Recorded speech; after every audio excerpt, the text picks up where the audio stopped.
What do you understand about the world? What do you understand about it? And what would you say to your 20-year-old self that just is about to win the title? I was thinking about the world now that I'm one with everything. That we're involved with everything. I'm involved with the shit. I'm involved with the bugs. I'm involved with the ants, the butterflies, the cats, the dogs. I'm one with everything. The cars, smoke, everything. I'm one with it all.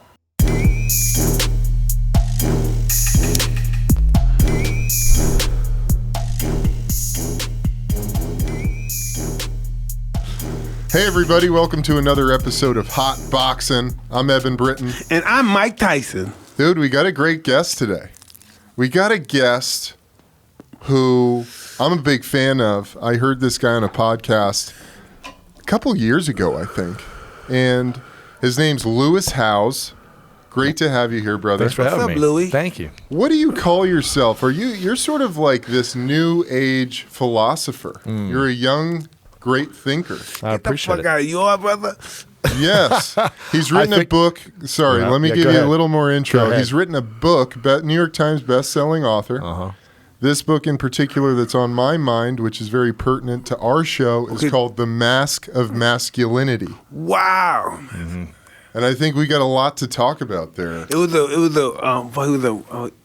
European. I think he was not a philosopher, but I think a therapist, and he did the same thing with the Mask of Sanity. He forgot his fucking name. Ooh. But it was about everyday people. We're not who we appear to be.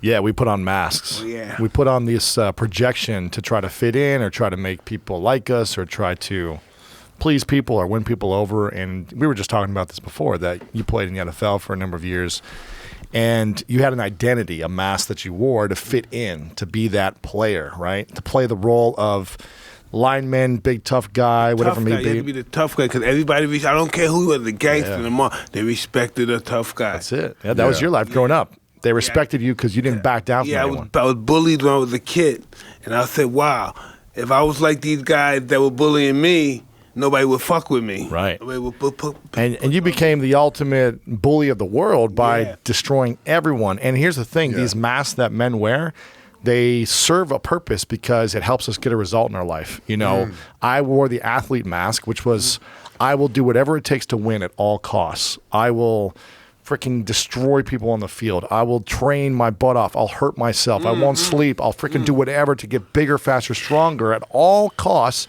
so that I can achieve my goal. And here's the crazy thing. These masks work because you were in the NFL. You became the ultimate bully and were the greatest fighter of all time. But here's what doesn't work. We are left with this sense of like this prison inside, right? We might achieve success on the outside, but then we are prisoners and we are unfulfilled on the inside, and we don't know what inner peace is. So the masks hold us back from inner peace. And we take that out on our loved ones, the people close to Everyone. us, our family, our children. Everyone suffers around us when we wear Yes, masks. Absolutely. So, yeah. So that's why I wrote the book, because I was achieving at every level. I was making millions. I was, playing professional football. I was accomplishing things, but I was suffering inside. I knew if I didn't change, I couldn't have a family. Like my kids wouldn't respect me. I was just on that verge where my kids were almost not respecting me no more. Really? Almost right there. The clip of it is so fucking frightening. Wow. Yeah, so- How did it feel when they when they started to not respect you? I don't know. I felt like dying. I wanted to kill Really? myself. Yeah. That's all I have in my children. They didn't respect me. I didn't want to live anymore. Wow. How old were you then? 39. Wow. Yeah. So that was a big wake-up call for you? That was something that... pretty big, yeah. So how did you start to shift to It get was their hard. respect again? It was hard. Because it was 40 years of conditioning. It was so hard. You just had to, you had to be available. You had to come to work. You had to show up. You had to have gratitude. Do you have a lot of gratitude in your life right now? Oh, I've been beaten in submission, so I have a lot of gratitude. Yeah. What was the biggest beatdown you've ever had? Whether it be physically or emotionally or I spiritually? lost my 4-year-old daughter. She accidentally killed herself by accident. Oh, man. She on a treadmill. She didn't know how to work it, and she got hurt. Wow. So after that, I didn't know what to do.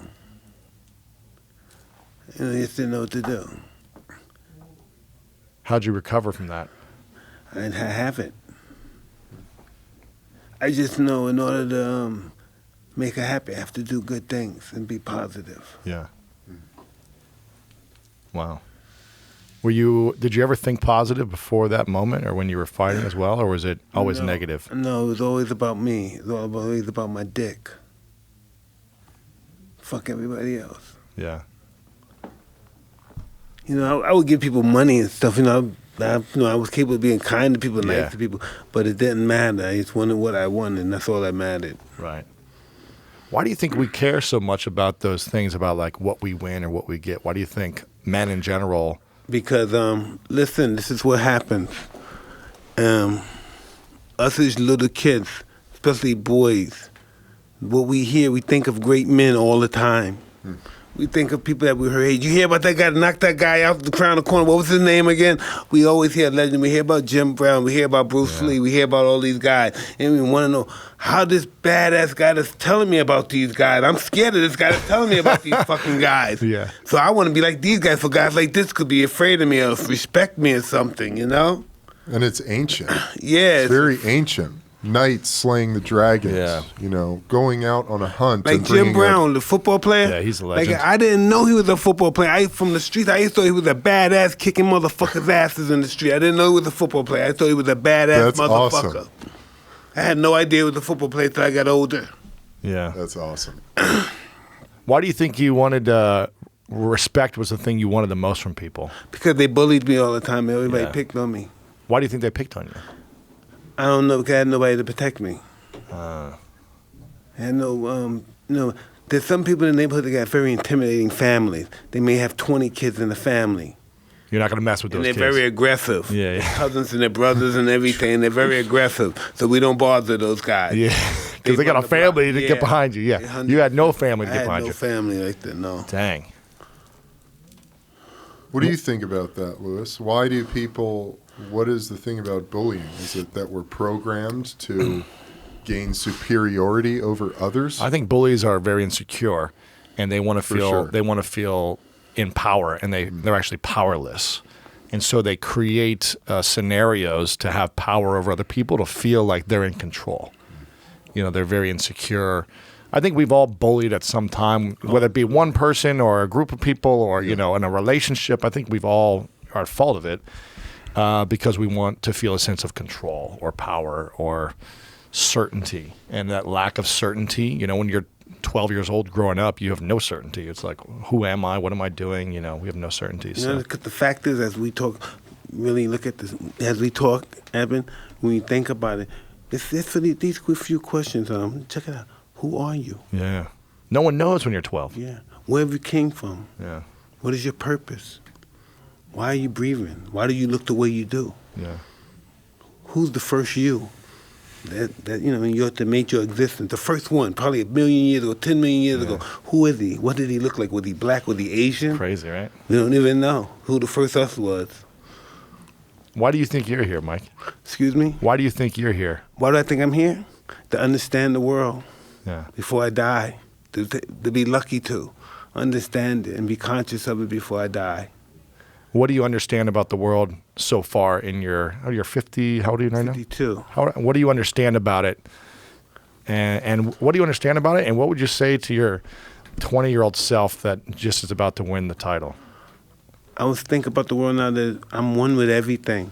That we're involved with everything. I'm involved with the shit. I'm involved with the bugs. I'm involved with the ants, the butterflies, the cats, the dogs. I'm one with everything. The clouds, the sewage, everything, the cars, smoke, everything. I'm one with it all. What did you think back then? Excuse me? What did you think your understanding of the world was when you were 20? When I was 20, What was your viewpoint of the world? I had no viewpoint. Only thing I knew was these guys were great champions, and I wanted to be like them. that, yeah. Yeah. It's interesting. I remember when I was a kid, when I was 5, I would watch college football with my dad on TV. I would watch Ohio State Buckeyes. I'm from Ohio, small town in Ohio called Delaware, Ohio. And I would see the All-Americans on TV, and my dad would get so excited about the All-American football players at Ohio State. And I was like, because my dad talked about it, that's what I wanted to be. And so my whole life became, how do I become an All-American athlete?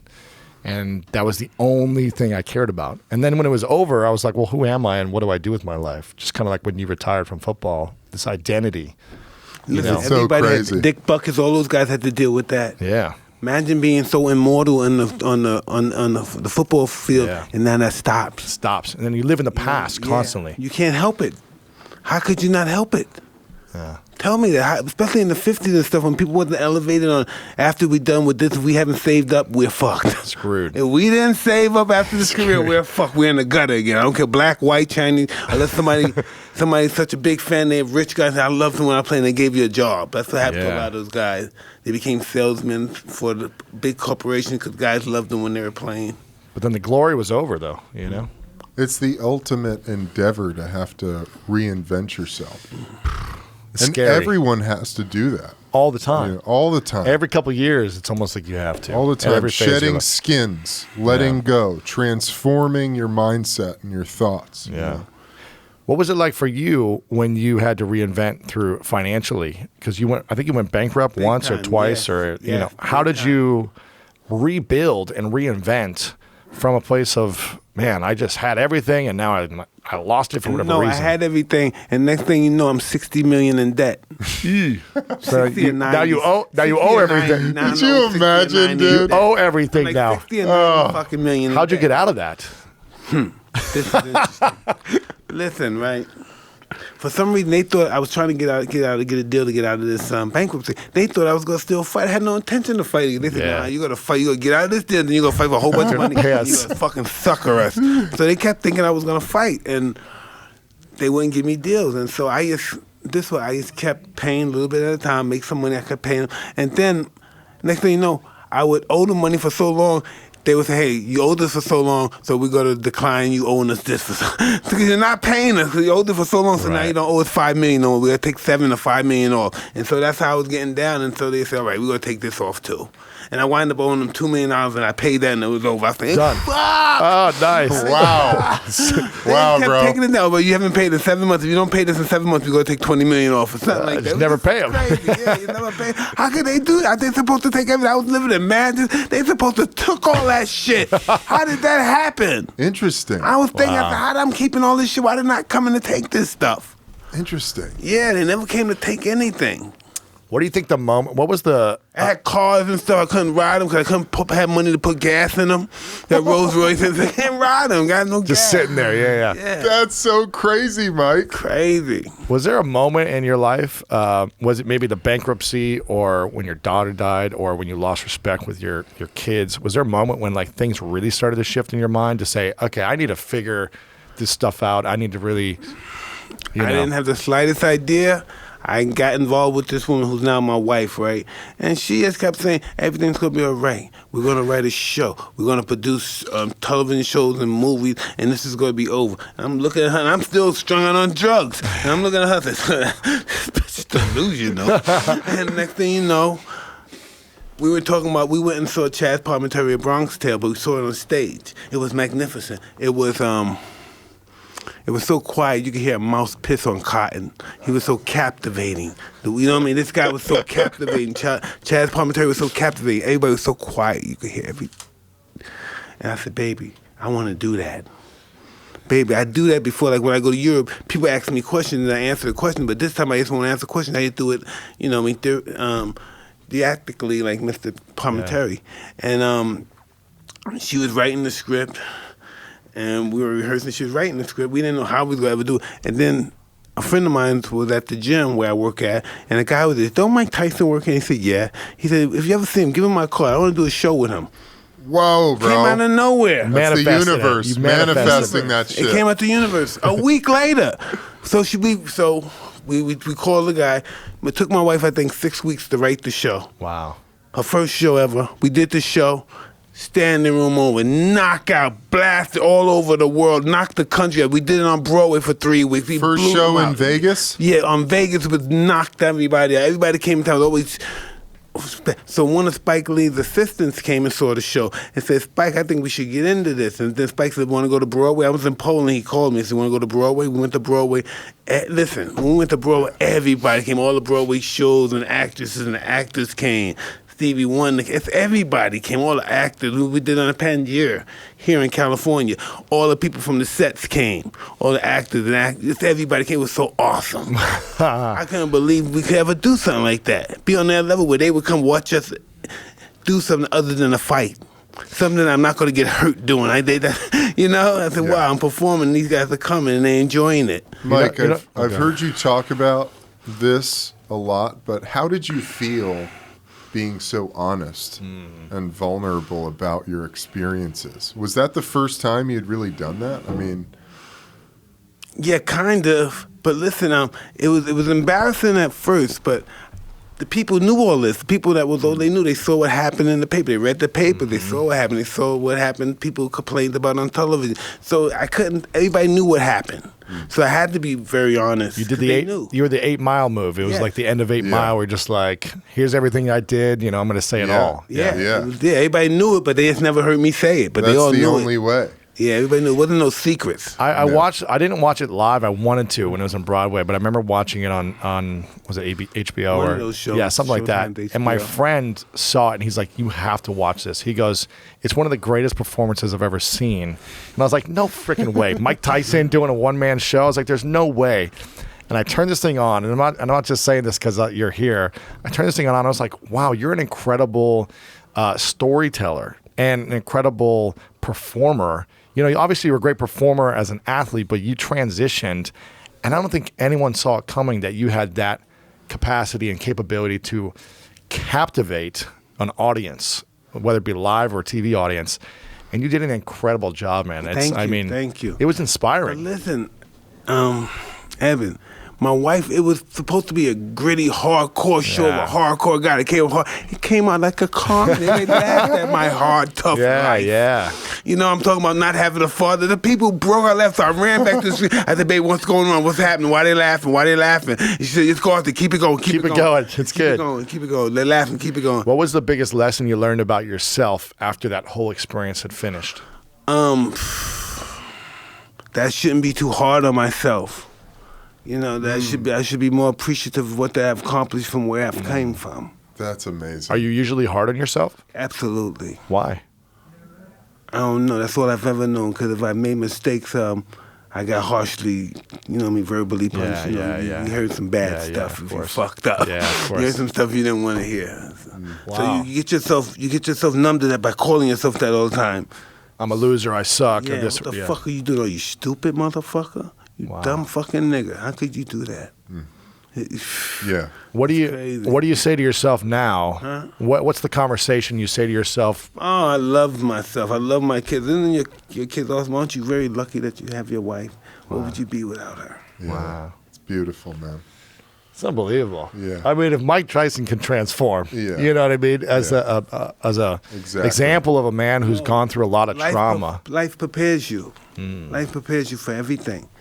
Prepares you for doing 100 years in jail. Prepares you for getting ready to go to the electric chair. Prepares you for death.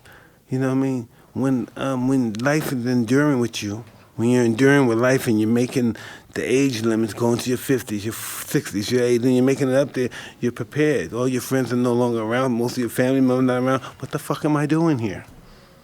Then we go. Wow. What's the thing that's prepared you the most? What experience that you've gone through do you think has prepared you the most for where you're at now? Yes, dropping my ego. I think my life would be disastrous if I never took the toad. If I took this ancient medicine, the toad, right? And it's changed my whole perspective on how I look at life and how I look at people and how I talk to people. Wow. Do you know about the toad? No. Wow. Why don't you educate him? This is going to be very interesting. Tell You're me. an awesome guy. Please. Thank you. So you know about ayahuasca? Of course. Yeah. Oh. So the active ingredient in there is DMT. Yep. So the toad, from its venom, which they extract and then dry it over a certain period of time, it crystallizes. It contains 5-MeO-DMT, which, from the way I understand it, is DMT with an extra methyl oxy group attached to it, which makes it It's like super steroided. So it's like on steroids. supercharged Yeah. to your brain. So it crosses the blood-brain barrier faster. Wow. And so, it does, you vaporize it, and it does very much the same things as DMT, but it's really the top of the pyramid as far as entheogenic substances. Wow. And so, people are cured of depression and addiction and, are released of trauma and pain. Right, yeah. And so Mike So you did it. had a very transformational quite a few experience. times. And listen, if you take this medicine, it's a possibility you may feel like God, Wow. and then you may have a small encounter with God and say, "Oh God, please forgive me. I'm sorry." Is that what happened for you? Yeah. What was the encounter like? I felt the pain of everybody I ever hurt before in my life. Wow. That sounds pain. That's Sorry, fine. God, please, Lord, I'm sorry. It was crazy. You felt the pain of everyone you hurt. How many people do you think you've hurt? Oh man. Hundreds, thousands, tens of you just felt thousands. The pain. It's so amazing, that pain that you could feel. I had nobody. It was nothing. I just existed, Wow. and you could just feel everything. Just feel, and I just didn't understand. It's like being dead. You're vulnerable as hell. There's no ego. You're afraid of everything. Naked, yeah. Yeah. Just please don't hurt me. I'm sorry. Just please, God, please. Wow. You don't even see nobody and you're scared. You just feel. You just got to feel you're scared. I'm sorry, please. It's just, I don't understand it, and I've never been the same since I did it. Wow. I don't think about hurting people. I don't think about loving people. You just don't want to do that stuff anymore. Wow. I've never been the same since I died. When in my time on life, I'm talking a little fast, but in my time on life, I thought I'd seen it all. I thought I'd been everywhere. I think I fucked everybody, drank everybody, smoked with everybody. I did it all. And I realized I don't know nothing, and I'm nobody. Wow. I don't know anything. I don't know where I came from. I don't know my real name. Somebody named me Mike. I don't know who the fuck I am. Right. I'm just here. Wow. When did you take this? 9 months ago, what was the first time? I did it recently, not too Wow. long ago, but the October? first time was in October. Wow. Yeah. It's been pretty amazing to be on this ride with Mike, and it's just crazy amount of wisdom and insight that comes from spending time with this guy. And I always used God as a way to just to be in. I was never really I knew of God, but it wasn't bigger than me. You were bigger than God. Yeah. You were God. Yeah, my fucking sick head. And then you realize that you have to get on your knees. You don't know what his name is, but you know you have to worship. Wow. After taking the toll, years. Once you've been humbled a certain amount of times, then you're like, okay, I'm not God anymore, right? Listen, I'll tell you about that ego. I tell you, even though you're humble, you stop, he's still there. Don't let him look at I might look around and look at the fucking reflection and say, wow, I'm handsome. It'll come, the ego's a motherfucker. But once you take the toll, you know he ain't shit. Yeah. How do you let go of ego? And what advice would you give to men who are so ego driven? What would you say to them on how to let it go when they're so attached to it? Listen, I'm going to tell you something about the ego from my experience. I'm nothing but just a junkyard gutter kid, right? But I had nothing. This old Italian man gave me an ego, right? And he gave me everything I wanted. The ego gave me everything I ever wanted and more. But it took so much more in return. What did it take? It took everything. Wow. Took everything. Being in prison took everything. Family, love. Yeah, well, you don't care no more. You're almost an animal. Wow. Oh, I don't never want to go there again. Wow, man. Why you want to live like an animal when you can just say, give it up? Hey, I don't want to do that no more. I love you. Wow. It's amazing. Crazy. It's awesome. What's the lesson you've still yet to learn for yourself to get to that next level that you want to be at? Is there a lesson or is there a challenge that you're struggling with, a question inside that still keeps you from more love, more fulfillment, impact? What is that? Why me? Who the fuck am I? Why do millions of people know me and think of me in nice ways? Why me? Why'd I have to meet this guy? He had nothing. He just died broken. But how did he give me the tricks that he had to give me what I want? You know, why me? How did he know I was the guy for this job? Wow. I never had a boxing glove all my life. I never thought about sports. I never played sports in my life. How did he know I was the guy? The universe. Yeah. How did this fucking guy know? That blows me away. How did this guy knows? Crazy. What do you think the world needs more of right now? What's it missing? Listen, I don't know. I can't say I know. I can only say love, kindness, passion, patience, you know, among each other. Yeah. Look at each other as equals, you know? Everyone can succeed in one particular way. We can all succeed if we work together in any way. So true. You know, any way. No one wins unless we all win. Exactly. And the conduct of one is the fate of us all. And there's billions of us all there. The conduct of one is the fate of us all. Say that one more time. The conduct of one? The conduct of one of us is the fate of all of us. What does that mean for you? Huh? What does that mean to you? That we all have to be in sync with one another. Wow. One guy robs a store and murders some people. That's the fate of all of us. One guy kills a guy because he's a different color or a different religion. That's the fate of all of us. Some powerful shit. Is he always this Yeah. insightful? Yeah. He is, man.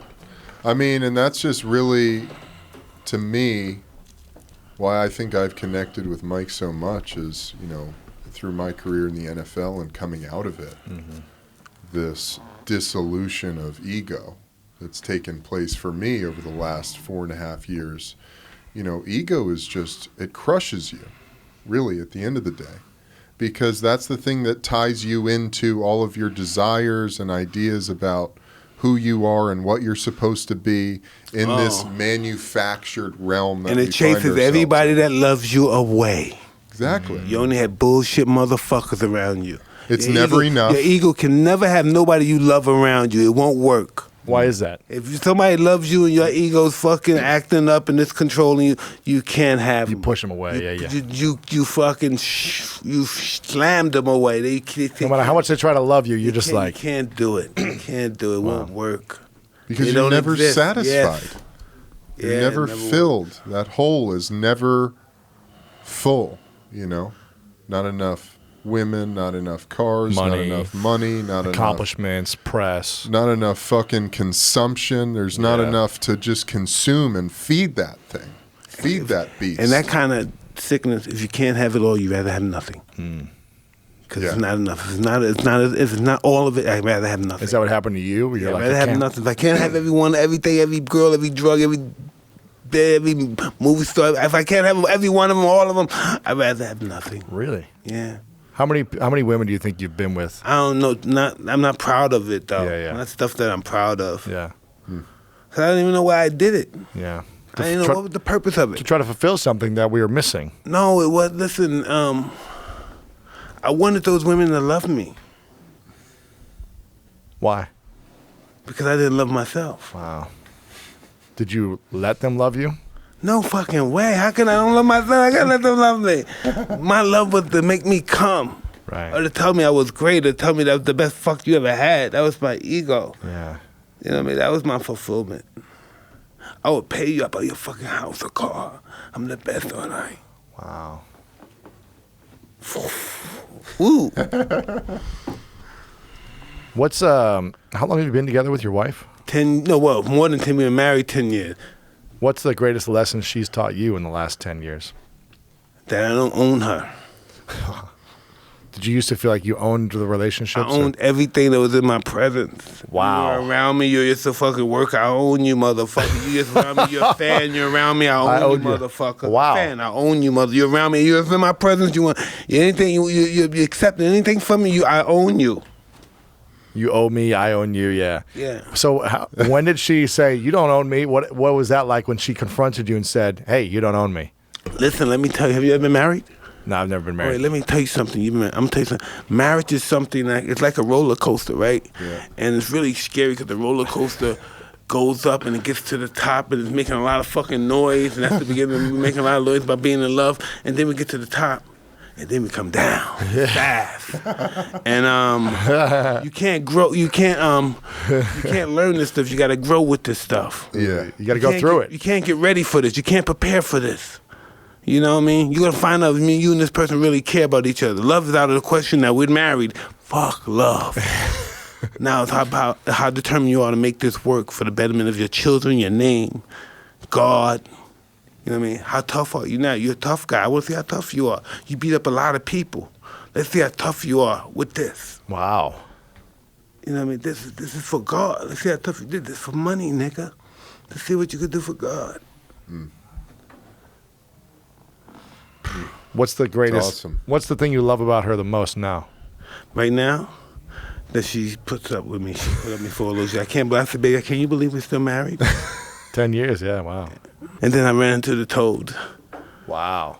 Oh, man. Toad life. Toad life. Toad dude. life up in here. Toad life. Oh, man. You really have to cultivate a marriage, man. You have to work You've at been it. married? Yeah. You're married right now? You got 2 kids, you said? Or One kid. 2-year-old? 7-year-old. 7-year-old, wow.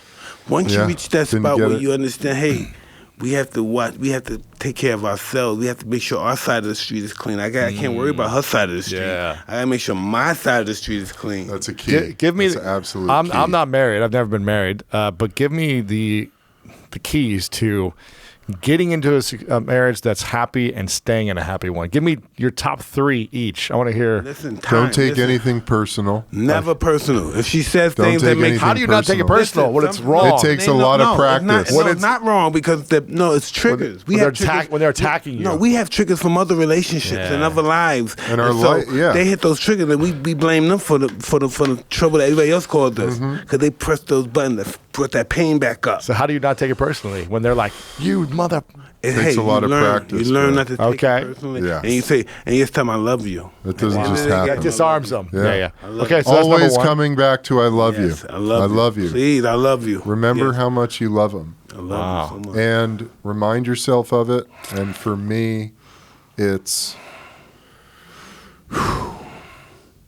about taking the energy that I bring into life, because we can take our families for granted, Yes. and we fall into just autopilot, programmed mechanisms with our family, especially with an intimate relationship. And so over that time, like what Mike was saying, when that love or that lusty, super hot sex time wears It's off, over, yeah. because it's going to, It will. because we are, as human beings, we are chemically programmed into that, especially men. You are biologically, evolutionarily programmed to procreate and spread your seed. So this is something that we have to battle, or at least learn how to hone and control. And It's listen, important. this is what I found out too. Cause you remember you said it comes a time when you just don't want to do it no more. You say, I'm just cool, but you still like to do it, but it's not like it used to be. That's because God prepares you to. You know what I mean? Sometimes when you're younger, it has to go. You know, and when you get older, it's not that important. Yes. It's not. You don't that's care why- as much That's why more. God made it feel good. Yeah. Because even when you're older now, it's not that point, but it still feels good. I feel like feeling good right now. Yeah. You know? So you have to come home and you have to create that romance and that love again. You Because your have wife to would remind totally yourself. lose it. She would lose. She'd pick something up. Why are you not being this way? Are you with somebody else this way? Women pick things up. Wow. They're very sensitive. They pick up things. You have to be consistent. The same thing all the time. All the time. You stop one time or something, they pick up something. Consistency with women. I learned that late. To be consistent. You have to be consistent. Never change your colors. Wow. Because they would pick that up quick. That's the first thing they picked. Hey, One day you change? 1 second. Well, that's why 1 communication. second, she picks it up. They're different than we are. Communication. You see a whole bunch of people in here?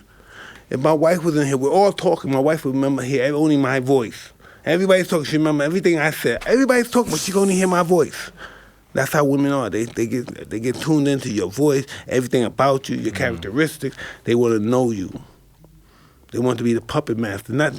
They just want to know what it's. They don't want to be the puppet master. They just want to know every move you make. Yeah, wow. Yes. And communication. Yeah. Communication. So That's the yeah. that's the third for sure. Communication.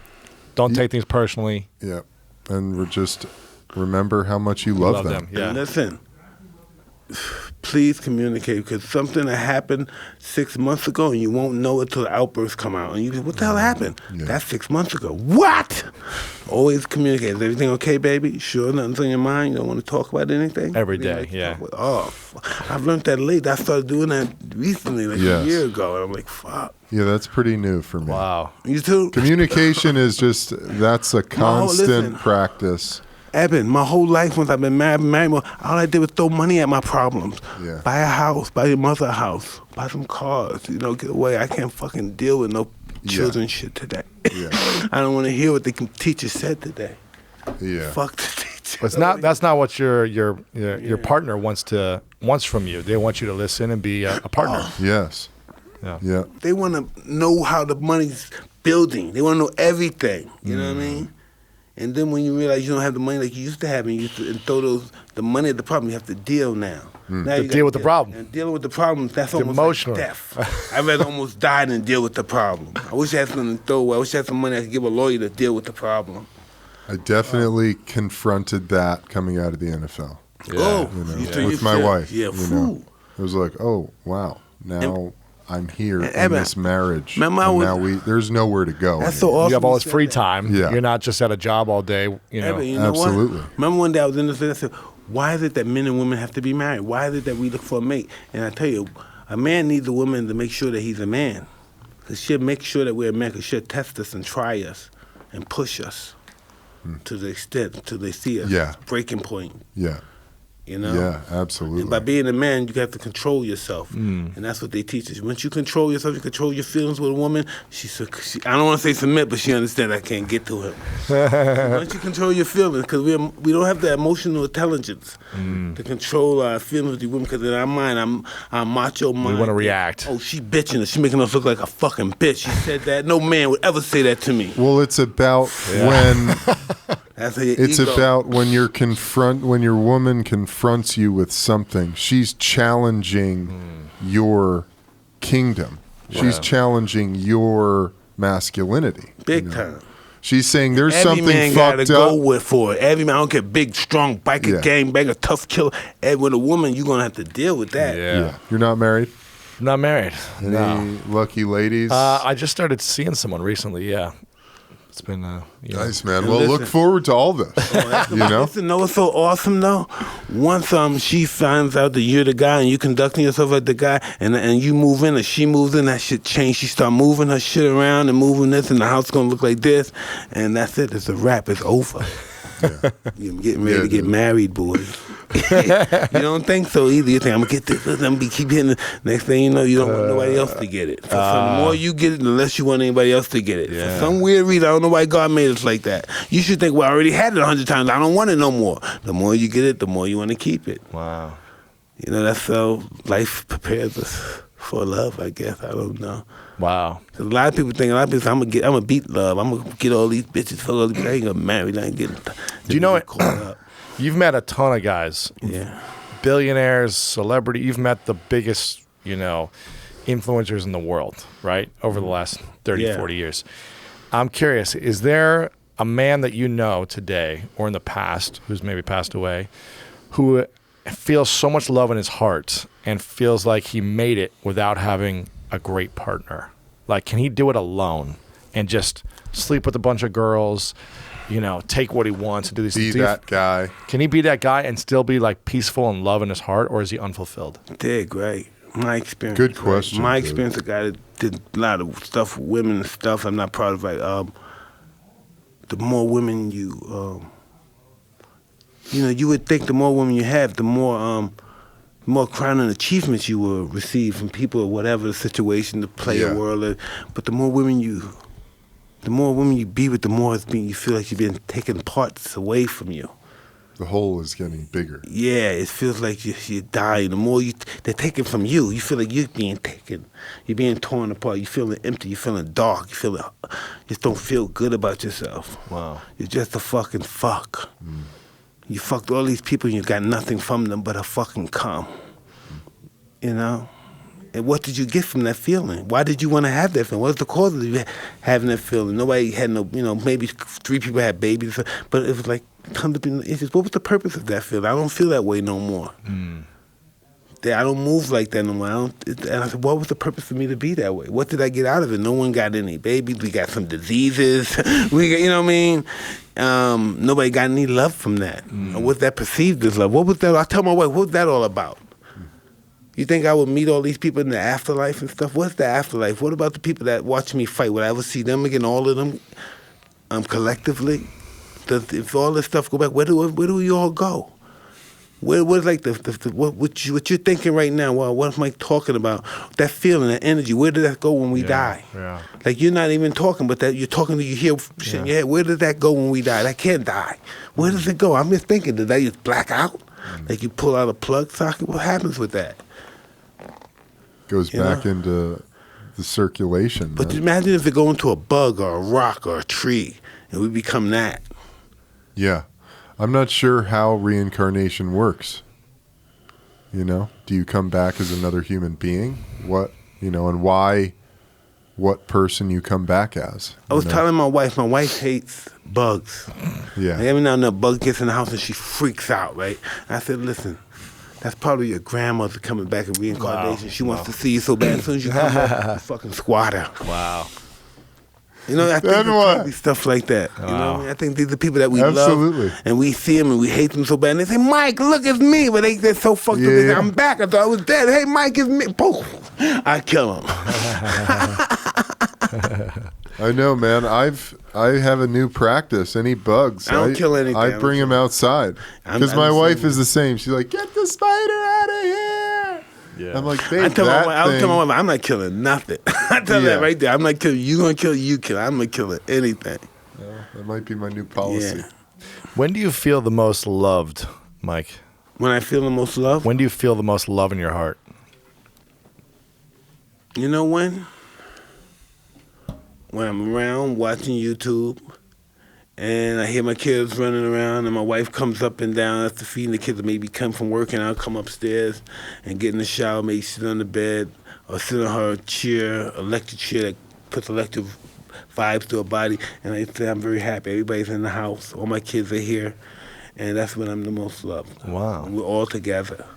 All my oldest kids, the youngest, they're all from school, from home, and they're all back together in the same house. I feel one love at all. Wow. That's awesome. Why do you think that experience makes you feel the most loved and not something else? Because everything that I love is, I feel secured. I feel like, listen, this is a false sense of security. I feel like I can protect them right now. I can't do nothing. Somebody can come in there and do something. Somebody can come in and kill us all with a bat. Forget a gun, right? But it's the fact, I think that they're safe now because they're with me. Boy, that's the ego shit. Yeah, it is. I think they're fucking safe because they're with me.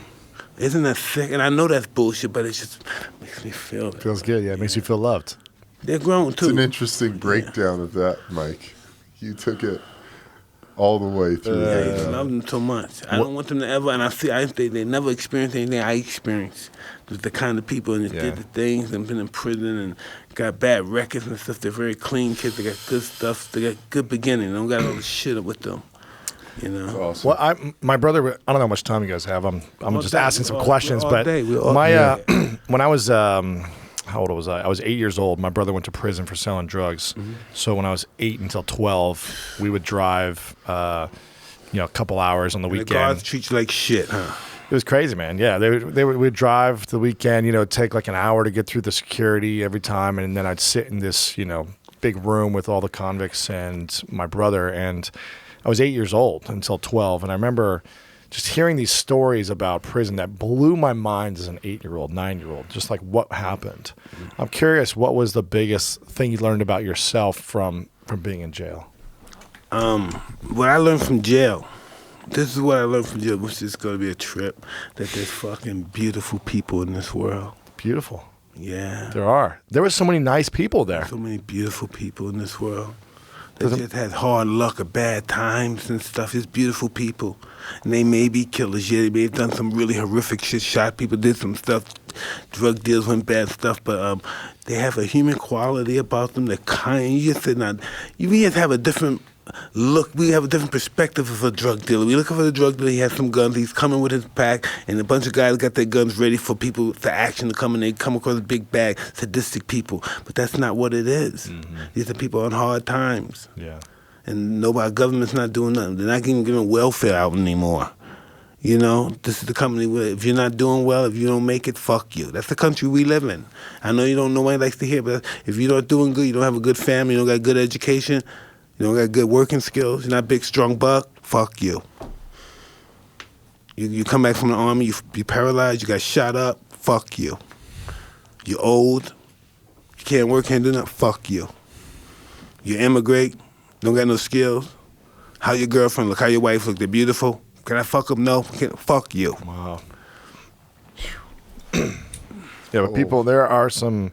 I've been up to Lancaster to the maximum security prison up there and done some workshops. And I did a workshop for 5 hours with a former NFL guy, Steve Weatherford. I don't know if he's a punter. I know Steve, punter. Yeah, we played together in Jacksonville. There you go. Yeah, good buddy of mine. So we went up there. I took a few guys, and there was about a room of 25 murderers, right? That had all murdered.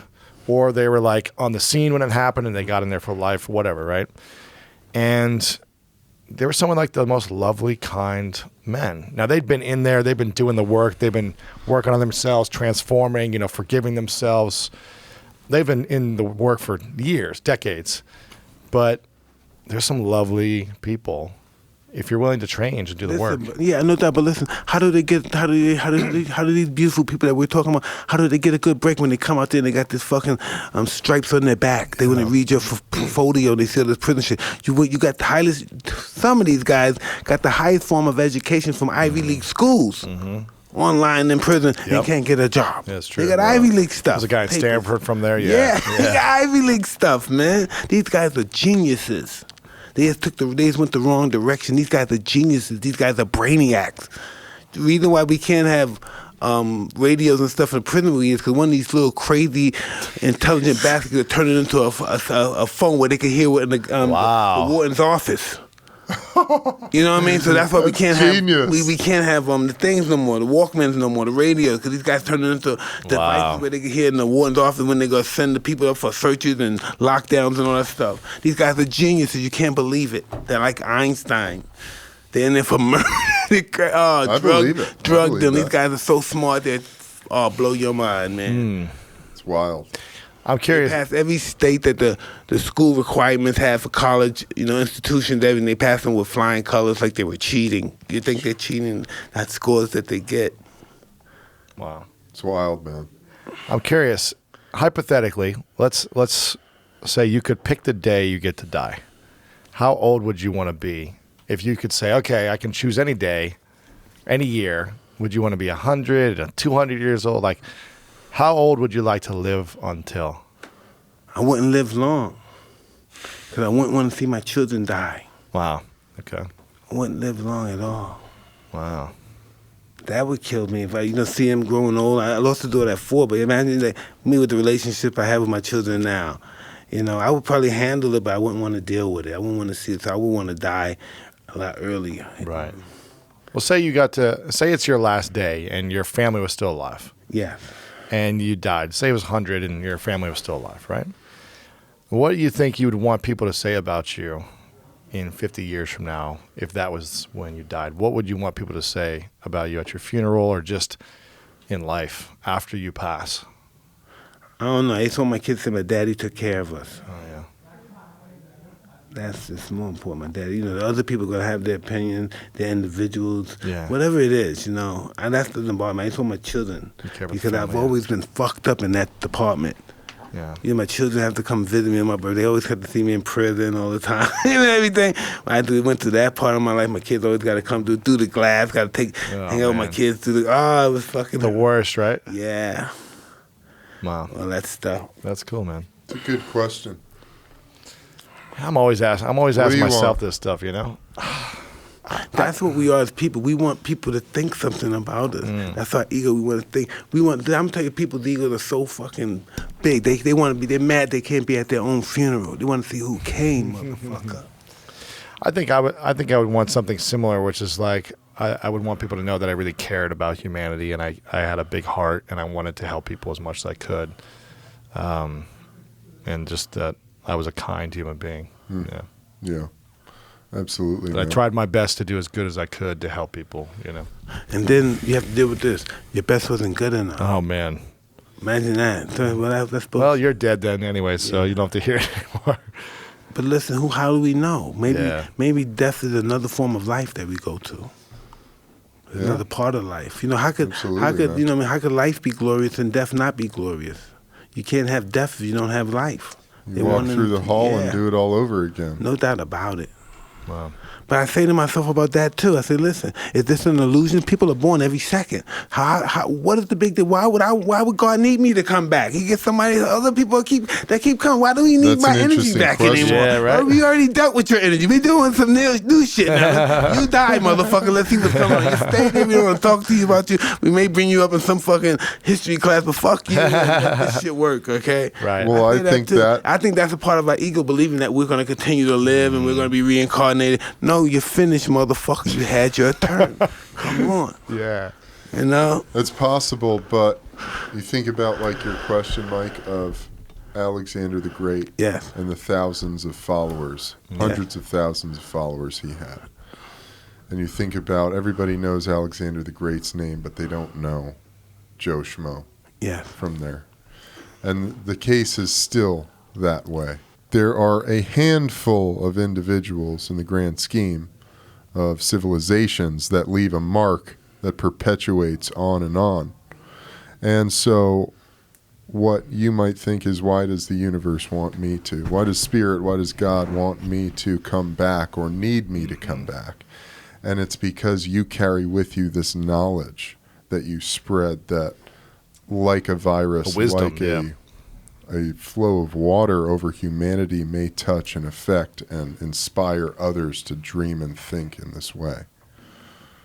And that's why you come back, because for the souls that are here for maybe the first time need to hear this type of stuff, because it takes a lot to wake up in this day and age of technology, hyper accessibility and comparison, everything, judgment, insecurities, everything. Yeah. So tell me this, right? How does somebody that lived in the Stone Age connect with somebody that lived right today? He died during the Stone Age, and now do they intertwine one another? The energy intertwine one another? Hey, you're my cousin from 10 million years ago. Do we find things out? Do we receive knowledge from my death? Yeah, because in our DNA, it's all encrypted and coded into our DNA, into our cells. Yeah. All of this ancient knowledge of who we are. For my brief, for my brief investigation about the toad and all this stuff and the universe, it's just hard to believe that so many people are born, and what happens to all these people. And like you say a Chinese emperor at one time, he led billions of people, and those billions of people accomplished great things. The Great Wall of China and all the great temples, all this stuff, right? Where are their names? Where are their names? Gone. That's a crime. Every million of them, their names should be mentioned. That's when they found the territorial soldiers. They had thousands of them, but it was just too many of them. But they put their names on every one of them with different characters, all with different soldiers, and they put their names on them. That's cool. And that's the closest that it ever came down when the whole crew got the recognition. Wow. From China. When he made a clay statue of everyone and the lifestyle of every one of his soldiers. Wow. And the soldiers' horses and stuff, and the guns and all this stuff. Wow. Well, in that same token of what did you say, Mike? The actions of us all, one of us? The conduct of one is the faith of us all. Yeah, so in the same vein, the conduct of one, Alexander the Great, is the fate of his entire community, his entire tribe. Exactly. So he is the embodiment of all of those people. It's true.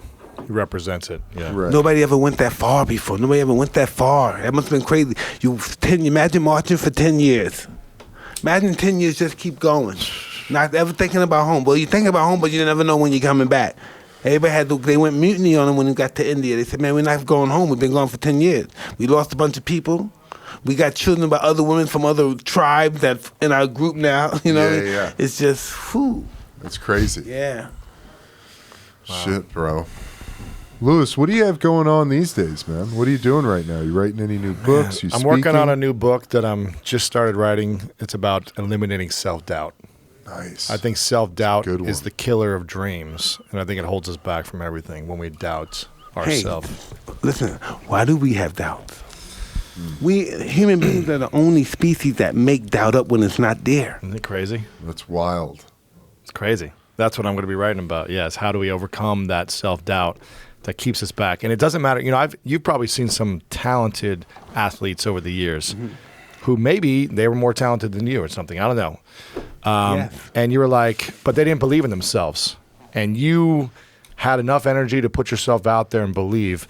I met a lot of guys, maybe you did on the football field. I was not the best athlete, but Absolutely. I made it past a lot of the guys that I played with. And I was always like, man, you're so talented. You're a mutant. You're a freak of nature. But when it comes to the game, you get scared. And I didn't understand it. Yeah. I never understood Yeah. it. And the thing is, it doesn't matter if you're the baddest person in the world. And if everyone believes in you and says you're the greatest, you can achieve it all. If you don't believe, you'll never do anything. That's so interesting. This is something I always wanted to find out. Like, I have some sparring partners, people that and when I'm sparring, I'm vicious. I'm like the limit. I knock you cold, break your jaw. And there's some guys in there that kick my ass, right? And you're like, what the fuck? But you put them in the ring, put them on. They're nervous. You put them some popcorn there, and they fucking panic. Won't throw a punch. I said, yeah. Fight him like you fought me in the No, it's fighting the same way. Please, this guy You'll be kill going him. after you be dead. And they freak out, they panic. They won't, they fucking. I think part of it is, this is something I'm going to be researching and going down. I think part of it is our ego and opinions of other people. We care so much about the opinions of other people the way we look, if we fail, if something happens we're not proud of. We're so scared of what our friends, our family, the media thinks of us, that it holds us back from actually being in flow and giving our all. Yeah, absolutely. That's true too, but there's other things that I figured in that realm. Yeah. There's some guys that don't got shit, ain't got nothing, talk shit, pump, confident. They don't, and this guy that got the world, they don't do nothing, they're shy, they're introverted. They don't think much of themselves and shit. They're scared to talk to girls. Yeah. Now, why is that? Now, if you talk about self-doubt, you The got insecurities, the world. yeah. You scared to talk to a girl? I know. I would buy one. No, forget you. I'll take this money. I think it's, take the car, take yeah. the house. People I are- got trillions. Take the car, take the house. I think the fear of rejection. It's like the opinion of what that person thinks of you. If they say no to you, then it means you're not worthy. And at the core of all of our fears is us not being enough. It's saying I am not enough, yes. and therefore I'm afraid of putting myself out there, because what if this person says you are not enough to me? I'm Yes. rejecting you. Then we get scared, and our ego takes over, and we don't want to be put in that situation. In some cases, people killed other people for saying that. Absolutely, yeah. People freak out. And isn't it interesting that you could have the world saying, you got this, you're the greatest, and you not believe in yourself and not take up the opportunity. And in the reverse, you could have the world against you. And everyone says, no, there's no way you can do this. There's no chance, you're not good enough. And all it takes is one person to believe, and that's yourself. And when you can be against the world, but if you have the belief, then you can go and create it. And so that's what I want to... Absolutely. This book is about developing self-belief and eliminating self-doubt, because I think self-doubt is the killer of dreams. That's awesome. I used to have a mentor, and he used to say this: confidence applied properly will supersede a genius. Oh, yeah. The genius without confidence isn't going to do anything. Yeah. Doesn't matter. Amazing. Yeah, so I've got that. You should interview Mike for it, dude. I'm going to. Nice. I mean, I'm going to, yeah, for sure. I've got that. I've got a documentary I'm looking to launch here soon. That's about, it's called Chasing Greatness. Nice. It's all about discovering what greatness is. And I'm excited about that. And then my podcast is called The School of Greatness. So we interview people like Mike, who's going to be coming on soon. And So tell us, I'm going to say something that John Kennedy Jr. said, all right? I've known him well before he died right? And he said this, I met a lot of great men. But and all those great men I met, I never met, there were no good men. And he said, after meeting all these great men, I decided I want to be a good man. And that's what I said. I said, I want to be a good man. People told me I was great for a long time. But it didn't give me, as I got older, it didn't mean anything to me. You know what I mean? And then I realized that being a good man is, it's worth more than being a great man. Wow. All great men are not good men. But most good men could become great men. Yeah, it's true. So true. That's great. So true. Because that doesn't fucking give you anything. No. All of the material, success. It Accomplishments, doesn't do anything for your soul. You may get 5 minutes, 5 years of gratification for your achievements, but it's not going to fill the hole unless you're at peace with yourself, you are in love with yourself. Listen, we're human beings. We're human beings. Imagine how do you take? You're a great man. How do you take that? What do you say? I'm a bad motherfucker. How do you really take that? From a perspective of humanity. How do you take? You're a great man. I just try to say. I don't even know what that means.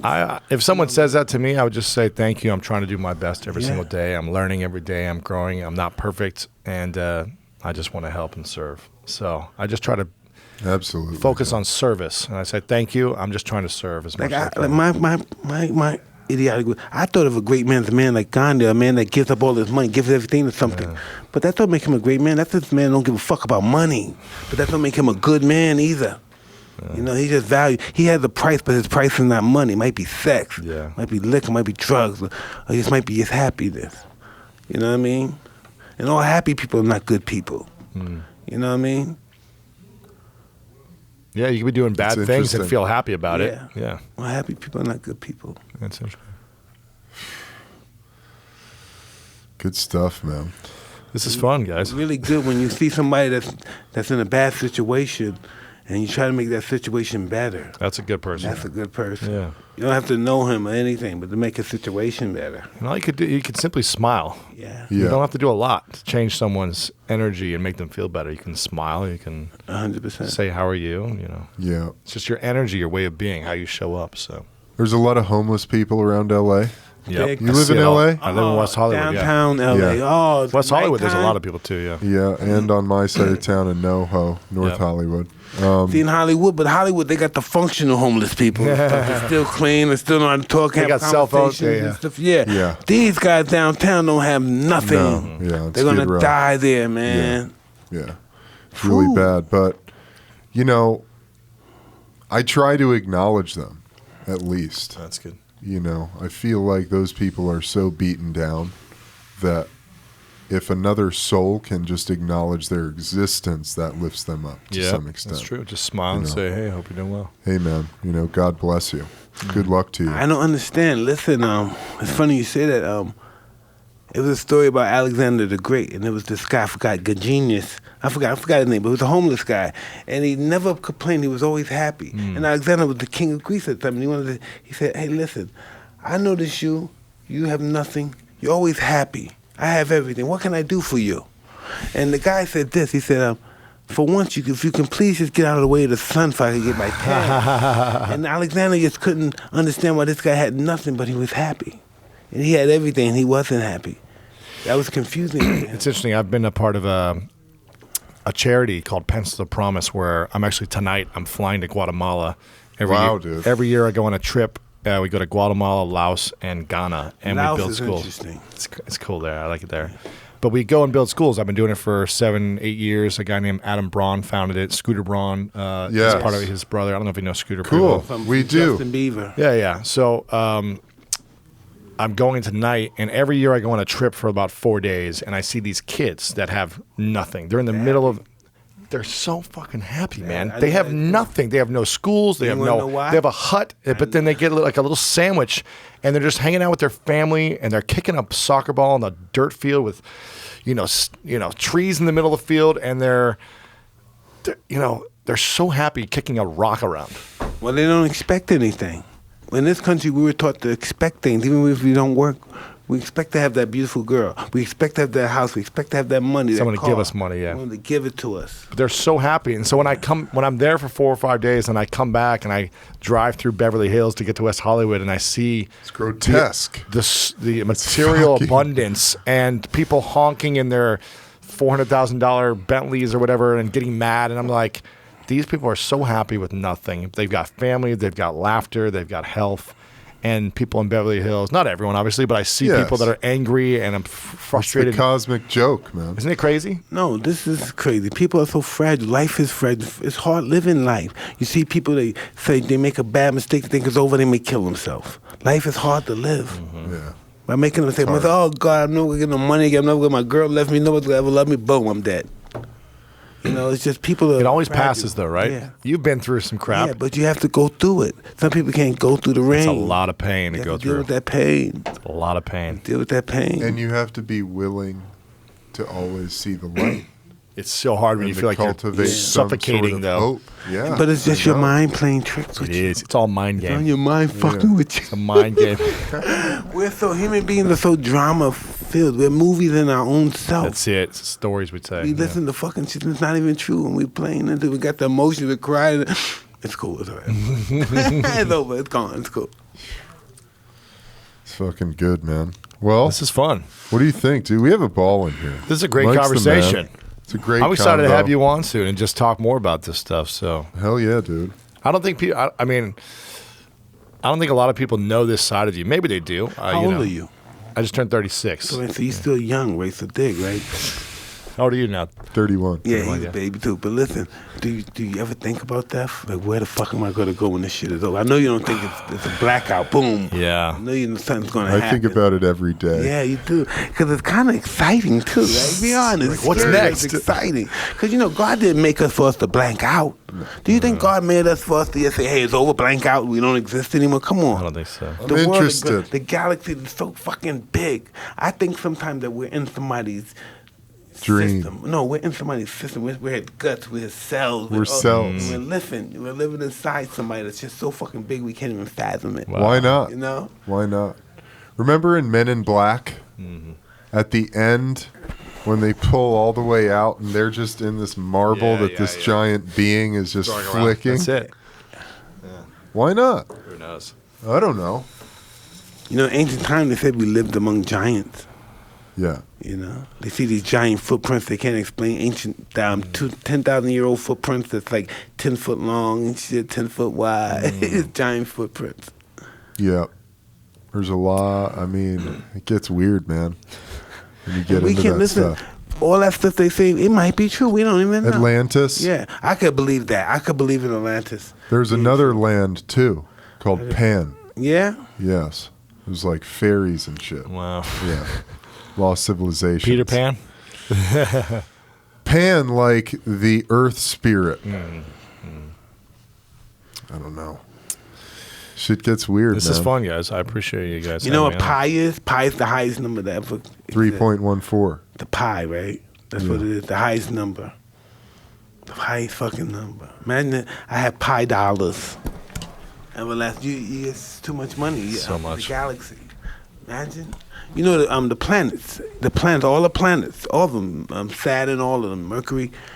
They're like this planet. You know, inside of the planets are all rich jewels and minerals. Yeah. All the planets have them. You know, every now and then you see meteorites hit each other. Boom, you hear that dust coming. It's gold dust and diamonds, all that stuff coming out. Yeah.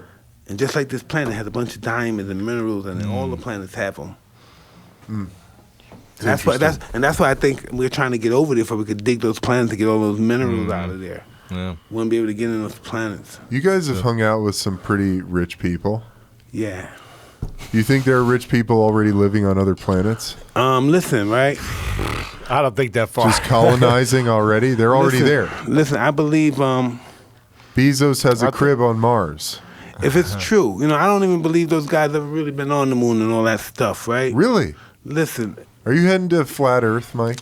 no, I don't know if I'm heading there, but I'm just saying I don't Okay. know. And I know our right. government lied to us since the beginning of governments. Absolutely. And tried Fair to, enough. you know what I mean? They told us the story of Adam and Eve. Yeah. And we had to believe that. Let me tell you, the first year, I always think to myself, the first person with my genes that ever lived, he could have been Chinese, he could have been white. He could have been 10 billion years ago. Never know. We don't know. The first man figure in my life, my existence, my bloodline, could have been Chinese. Who knows? Yeah. You know? Could have been a fucking dog, a gorilla. You never know. For sure. Who knows? We don't know. Why they keep us in this fucking perpetual state of fucking dumbness? Fear. Fear and dumbness. Listen, but this is the story. When we stop being afraid, we're ready to die. Isn't that crazy? When we're no longer afraid, we're ready to die. Even when you're young, when you're no longer afraid, you usually die. You know? Interesting. Fear keeps us alive. Fear is a friend of ours. You have some realization. Yeah. And then you go. Should we wrap this up? Sure, why not? Do you guys have a special ending too? No. Oh, good to Dude, see you, thank man. This you, is man. powerful. This is awesome. It's beautiful. Big Mike. Hope to see you again. Appreciate you, man. Thank you. It's just beautiful meeting you, man. Mike, amazing episode, brother. Hey, wait, where can people find you? Yeah, tell us. At Lewis Howes, Lewis, Howes, and on Instagram or wherever, and then School of Greatness podcast. Awesome. Yeah. Check it, y'all. Why do you think we put greatness and wealth in the same category? I don't do that. Well, you know most people. Yeah. You know, I think it's. That's what I thought too. I think they think of like wealth and success. The reason why for me it wasn't called School of Success because I think that word is, I don't know, it's just not used that well. It's tied around like money and accomplishments. Where greatness for me is not about money and accomplishments. It's about service. It's about how can you use the sacrifice, stepping into your highest self. Yeah, it's about how can you use the gifts and talents that you were given, that you were born with, to cultivate them and pursue a dream that you have. And in that pursuit, how can you impact the people around you, the maximum number of people? For me, that's greatness. What do we do about homeless people? What do we do about having homeless hotels? Imagine a hotel like Vegas, like the MGM Grand, a 5,000 room hotel. Imagine something like that for the homeless. And as they go in the hotel, they learn how to take care of the hotel. They learn how to handle it, take the people. They learn how to bellhop. They learn how to administration. They learn all that, and then they build more hotels all over the world for homeless people to learn how to live their lives. I think it's a great concept if they have the responsibility and want to do the work and want to show up and work. Listen, that's the challenge. Shit, man. Well, we'll have you on again, and we'll go deeper on success and greatness. I think it's awesome, man. I appreciate it, man. Appreciate you. Appreciate it, man. All right, everybody. That was another awesome edition of Hotboxin. Yeah. Check us out. Subscribe to our YouTube channel right now, Hotboxin with Mike Tyson. Also, check us out on Spotify as well as iTunes. Be sure to subscribe. We've also got some merchandise up. Dope shirts, hoodies.